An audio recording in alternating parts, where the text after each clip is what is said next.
วัสดีค่ะพี่น้องค่ะก็คือว่ากำลังซีนอนแล้วนี่นะครอสตูมของชุดนอนนะฮะนึกได้พอดีว่ามีเรื่องสิบอกก้าวเราซิปก็คือว่าเดี๋ยวไปพอคลิปหนึ่งของพี่มาอ่อนภาก็คือทุกคนก็รู้มันบอกพี่มาอ่อนภาเนี่ยเป็นกูรูในเรื่องเป็นเจ้าแม่เกี่ยวกับพวกความสวยความงามแล้วในคลิปน่ะพี่มาอ่อนภาบอกถึงครีมตัวหนึ่งที่ว่ามันสิซอย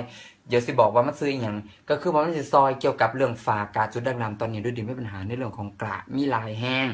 แล้วก็คือว่าดูก็มองหาว่าสิใส่ครีมตัวใดเพื่อสิมาลดการเนี่ยเพราะว่า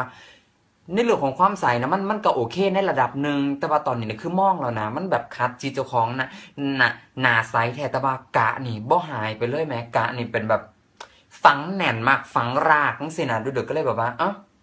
ลองเบิ่งก็ได้ครีมที่มาบอกถึงก็คือว่ามันชื่อว่า MJ Plus พ่อพี่น้องคะ MJ Plus ตัวนี้บอกแล้วก็ท่าหรือว่าท่านเดท่า MJ Plus ตัวนี้นะคะมีจุดอ่าประสิทธิภาพหลักๆของมันเลยก็คือ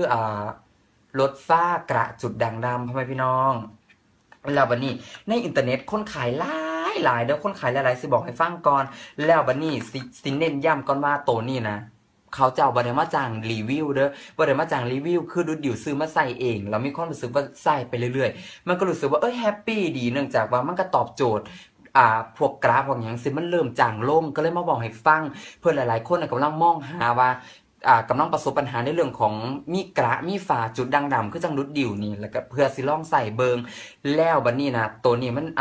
ผู้ใดอยากลองใส่ก็ไปหามาเบิงมันซื้อมา MJ Plus ของบริษัท Innovative Global พี่น้องค่ะเลิศจริงอีหยังจริงมันเป็นสเต็มเซลล์องุ่นเป็นสเต็มเซลล์องุ่นเป็นสินค้านวัตกรรมพี่น้องค่ะพวกฝ้าฮอร์โมนฝ้าแดดฝ้าลมต่างๆนานาฝ้าต่างๆนานาค่ะสามารถลดได้ดุดดิวบอกก็บ่ต้องเสือเด้อจนกว่าคุณจะได้ลองเองบ่ต้องเสือจนกว่าคุณจะได้ลองแท้ๆค่ะคนรีวิวเป็นหมื่นๆเลยสิบอกให้จ้าทาโชว์ค่ะ ทาครีมแล้วก็หน้านะพ่อนะ